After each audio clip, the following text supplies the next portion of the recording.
जरा हाथ ऊपर उठाकर। दिलीप सिंह भुरिया वो थे जिन्होंने पेशा कानून बनाया था, पेशा एक्ट बनाया था 1996 में, और उसमें लिखा था कि बगैर ग्राम सभा की अनुमति के कोई भी सरकार किसी की जमीन को अधिग्रहण नहीं कर सकती है। इतना बड़ा कानून बनाने वाले की पुण्यतिथि के दिन आपके घर को तोड़ा वन विभाग वालों ने, कितनी शर्मिंदगी की बात है। और ये जो फॉरेस्ट वन विभाग है, ये वन विभाग तो बाद में ही बना है, हमसे पहले तो नहीं आया था। आपको जानकारी होनी चाहिए। जो साथी मोबाइल निकाल रहे हैं, मैं आपको एक जानकारी देना चाहता हूं। सब लोग मोबाइल से रिकॉर्ड करो। आप लोग इन लोगों से जवाब मांगना शुरू करो। मैं बता रहा हूं, आप आरटीआई लगाओ और पूछो कि भारतीय वन अधिनियम जब 1927 में बना था, जब ब्रिटिश कानून था, अंग्रेजी लोग यहां पर हुकूमत करते थे, तब का कानून आगे जाके संशोधित हुआ। 1980 में दूसरा कानून बना, फिर संशोधित हुआ, वो फॉरेस्ट राइट एक्ट बना। वन अधिकार अधिनियम 2006 आपको पढ़ना चाहिए। वन अधिकार अधिनियम 2006 में भी स्पष्ट लिखा है कि ग्राम सभा की अनुमति के बगैर कोई भी सरकार या व्यक्ति या कंपनी हमारी जमीन को नहीं ले सकती और वहां के आदिवासियों को उनकी जमीन से बेदखल नहीं कर सकती। लेकिन हम लोग कभी नहीं मांगते हैं। अभी रिकॉर्डिंग करो, मैं बता रहा हूं। 2 प्रश्न लगाना है तुमको आरटीआई में। पहला प्रश्न, वन अधिकार अधिनियम 1927 क्या मध्य प्रदेश में जो अधिसूचित क्षेत्र है, यानी कि 5वीं अनुसूची वाला एरिया, रिजर्व एरिया, क्या उस पर वन अधिनियम 1927 लागू हुआ था, उसका विस्तारीकरण हुआ या नहीं? ये पहला सवाल। दूसरा सवाल, वन कानून के जो 1927, 1980, 2006 और अभी 2023 में फॉरेस्ट कंजर्वेशन एक्ट आया है, वो आदिवासी क्षेत्रों में विस्तारीकरण हुआ या नहीं? ये पूछो। मैं बोल रहा हूं, ये सब लोग लगाओ आरटीआई, सब अपने अपने विभाग में, अपने अपने जिलों में लगाओ। फिर देखना वन विभाग के लोग अपने यहां से दुम दबा के आपके जंगलों से भागते या नहीं। ये कागज कलम की लड़ाई लड़ना शुरू करो, ऐसे काम नहीं चलेगा। लगाओगे? ये पूछोगे, अगली बार वन विभाग आपके यहां कदम नहीं रखेगा। अभी 2 तरह की लड़ाई चल रही है। मेरा समाज इतना जागरूक हो चुका है कि एक ही जगह के आंदोलन के लिए 2-2 बार आंदोलन करना पड़ रहा है। कुछ लोग अभी 1 दिन बाद आएंगे। जो साथी जिन्होंने स्थानीय साथियों ने तय किया वो आज आ गए। क्या चल रहा है? ये चेहरे चमकाने का काम है क्या? इन बेचारों के घर चली गए। मैंने सुना, उनसे बात करी तो बताया 15-15 दिन का जो बच्चा है वो माँ अपनी गोद में लेकर बैठी हुई है, रो रही है, बारिश हो रही है। सबको नेतागिरी करनी है, नेता बनना है। नेता बैठे, अभी नेताओं पे भी आऊंगा मैं। सवाल तो उनसे भी है, क्योंकि इन्हीं कांग्रेस के भाजपा के नेताओं के कारण हमको आज संघर्ष करना पड़ रहा है। आजादी के कितने साल हो गए? 78 साल। 78 साल से पहले से हमारे लिए 5वीं अनुसूची बना, हमारे लिए ग्राम सभा का प्रावधान बना, उसको जमीनी स्तर पर लागू नहीं किया। जितनी दोषी कांग्रेस है वही भाजपा भी है। इन्हीं लोगों के कारण हमको संघर्ष करना पड़ रहा है। अभी देखा, एक नेता दिखे हैं मुझे, बैठे हैं मंच पे। अच्छी बात है कि इस आंदोलन में आए, लेकिन आपसे भी सवाल है महोदय कि जब 2006 वन जो फॉरेस्ट राइट एक्ट बना था तो वो आपकी सरकार में बना था। आपको इनको सबको पट्टे दे देना चाहिए थे। वन पट्टे अगर दे दिए होते तो आज हमारे घर टूटते क्या? आपके पास कागज होता तो टूटते क्या? ये गलती किसकी है? और अभी भाजपा की सरकार ने फॉरेस्ट कंजर्वेशन एक्ट ले आए, वन संशोधन अधिनियम ले आए। वहां पे ग्राम सभा को भी नहीं मान रहे। हम कानूनी लड़ाई लड़ेंगे तभी जीत पाएंगे, वरना सिर्फ आपका खियोनी के घर नहीं टूट रहे हैं, बुरहानपुर में भी घर तोड़े जा रहे हैं, डिंडोरी में भी घर तोड़े जा रहे हैं, नालसा में भी घर तोड़े जा रहे हैं, खंडवा में भी घर तोड़े जा रहे हैं। पूरे मध्य प्रदेश में वन विभाग का ये अभियान चल रहा है, अतिक्रमण हटाओ। जिस जंगल को बचाने वाले लोग हम, वहां पे जानवरों को बचाने के लिए हमको उजाड़ रहे हैं। वो जानवर जो कभी हमारे घर के पालतू हुआ करते थे, उनको बचाने के लिए आदिवासियों को उजाड़ा जा रहा है। ये गलत है, हम इसका विरोध करते हैं। और हम चाहते हैं कि जहां पर आदिवासी रहता है वहीं पर उनके घर और वहीं पर उनके पट्टे दिए जाए। अभी सरकार के कुछ लोग आए थे, जो एग्जीक्यूटिव लोग हैं, चाहे वो एसपी हो, कलेक्टर हो, क्या किया आप लोगों का? 10,000 रुपए देके चले गए। यही किया, राशन पानी थोड़ा बहुत देके चले गए। अभी ये लोग रहे कहां? इसकी क्या व्यवस्था है? इसमें कोई बात करी क्या?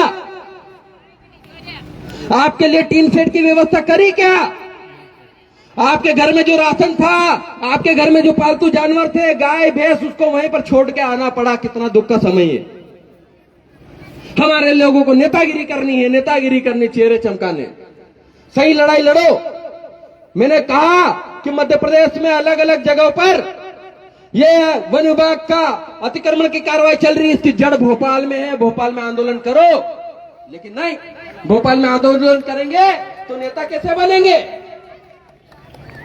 अगर आपका आंदोलन, मैं बोल रहा हूं, आपका आंदोलन अगर भोपाल हो जाता, आज ये दोनों आंदोलन होने वाले 27 से 29 के, तो पूरे मध्य प्रदेश के आदिवासी लोग जो जंगलों में रह रहे हैं वो सुरक्षित हो जाते। कम से कम 3 या 6 महीने की सहूलियत तो हो जाती। ये बारिश का समय जो ये हमारे ऊपर जो आया हुआ छत नहीं रहती, वो समय तो निकल जाता। तब तक हम आरटीआई लगा के वन विभाग से जानकारी पूछ लेते, लेकिन नहीं। ठीक है भैया, क्या करें? आज जो साथी आए, मैं आपको सबको सलाम करता हूं, जोहार करता हूं। क्या आप लोगों ने समाज के लिए आवाज उठाने के लिए आज यहां पर कदम रखा? अभी मैंने सोशल मीडिया पे देखा, कुछ लोग लिख रहे हैं कि 29 को आंदोलन में आओ तो तुम्हारा भविष्य तय होगा। अरे खिवनी के लोग उजड़ गए, उनके घर उजड़ गए, तुम भविष्य तय करने के लिए खाता गांव आंदोलन कर रहे हो क्या? सवाल पूछना चाहिए उनको। मेरी सोच सिर्फ आदिवासियों को बचाने की है। हम लोग कांग्रेस भाजपा के पीछे लोगों बनने वाले नहीं है। हमने कहा है कि जयेश जो है, जयेश कभी भी कांग्रेस भाजपा के पैरों की जूती नहीं बनेगा, चाहे कुछ भी हो जाए। ये जयेश आदिवासियों के संवैधानिक अधिकारों की लड़ाई लड़ने वाला है। आज हम जब हम लोग रास्ते से आ रहे थे दादा, खरगोन जो एरिया है, अभी 3 मोटरसाइकिल लेके बच्चे और युवा साथी और उनके साथ में बुजुर्ग थे, आए तो हमने कहा कि चलो आगे जाके इनको रोकते हैं।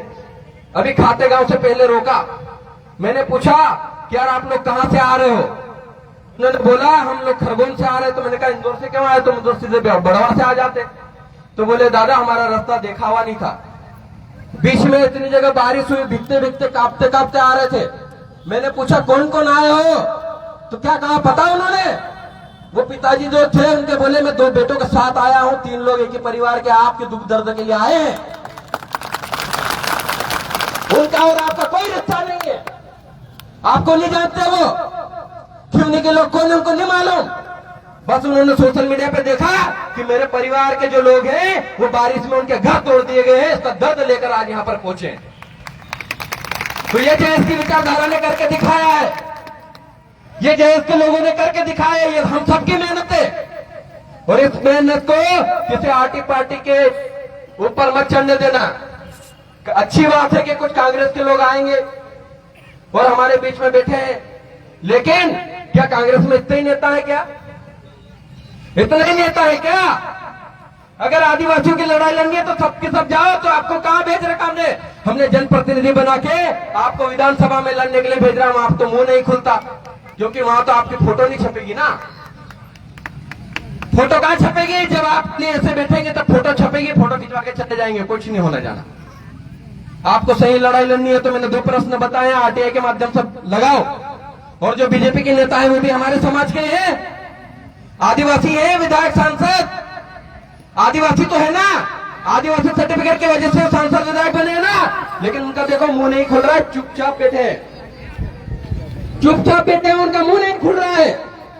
अरे इतनी मानवता तो सब में होती है यार, कि जब किसी का घर उजड़ रहा हो और ऐसे बारिश के समय पे जब बारिश आ रही हो, वीडियो देख के रोना आ जाता है। जब छत्तीसगढ़ में कांग्रेस की सरकार थी, हथियो जंगल उजाड़ा जा रहा था। अभी हैदराबाद में कांग्रेस की सरकार है, वहां पे भी जंगल उजाड़ा जा रहा है। और मध्य प्रदेश में भाजपा की सरकार है, वो भी आपको आपके घरों को उजाड़ रही है। यानी कि कांग्रेस और भाजपा एक ही है, एक नागनाथ है, एक तो एक सापनाथ है। और ये आदिवासियों का कभी भला नहीं कर सकती। अगर आदिवासियों का भला करना होता तो इन 78 वर्षों में कर दिया होता। और आज हम लोगों को यहाँ पर इस खातेगांव की भूमि में डाक बंगले पे बैठना नहीं पड़ता। सही बोल रहा हूं या गलत बोल रहा हूं? अगर गलत बोलूं तो टोक देना। ये लड़ाई हमारे हक अधिकारों की है, ये लड़ाई हमारे अस्तित्व की है। जिनको हमने नेता बनाया, जिसको कांग्रेस और भाजपा में गए नेता बना दिया, वो एक हमारे लिए आवाज नहीं उठा रहे हैं। और ये नहीं चलेगा। अब आप लोगों को तय करना पड़ेगा। ये कांग्रेस के भाजपा के लोग जब आपकी सुरक्षा नहीं कर सकते तो इनको भी आप यहां से खदेड़ना शुरू कर दो, क्योंकि जब तक आप डंडा और झंडा मजबूत नहीं रखोगे ना, तब तक आपका काम नहीं होगा। इसलिए क्या करना है आपको? झंडा और डंडा क्या करना है? जोर से बोलो। झंडा और डंडा मजबूत रखना है।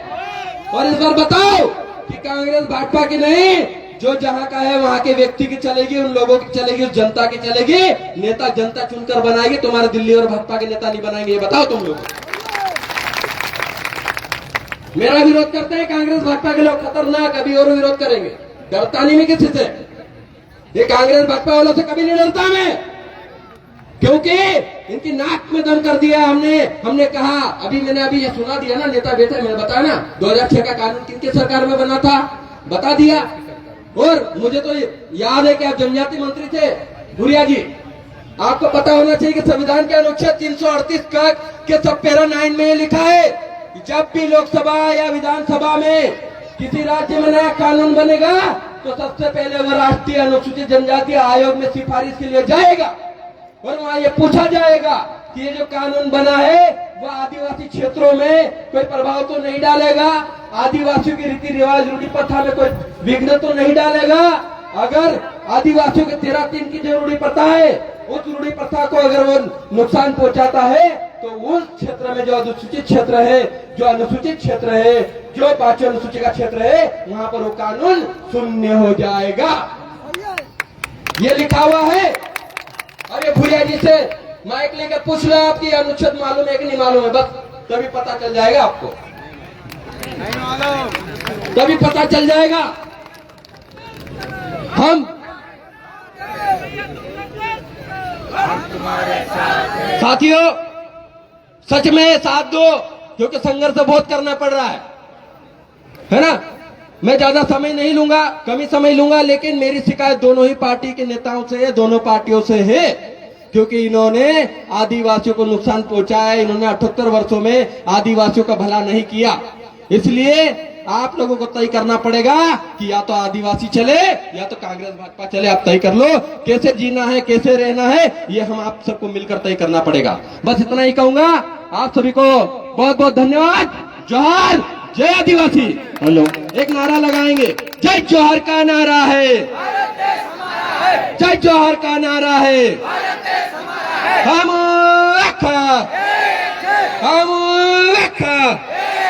लड़ेंगे, अरे लड़ेंगे।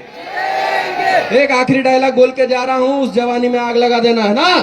संघर्षों के साए में असली आजादी पलती है, अरे संघर्षों के साए में असली आजादी पलती है। इतिहास उसी ओर मुड़ता है जिस ओर जवानी चलती है, जिस ओर जयस चलता है, जिस ओर आदिवासी चलता है। बहुत बहुत धन्यवाद। अब मैं सभी साथी दूर दूर से आए हैं, सभी का स्वागत है। और इसी के साथ में मैं अगला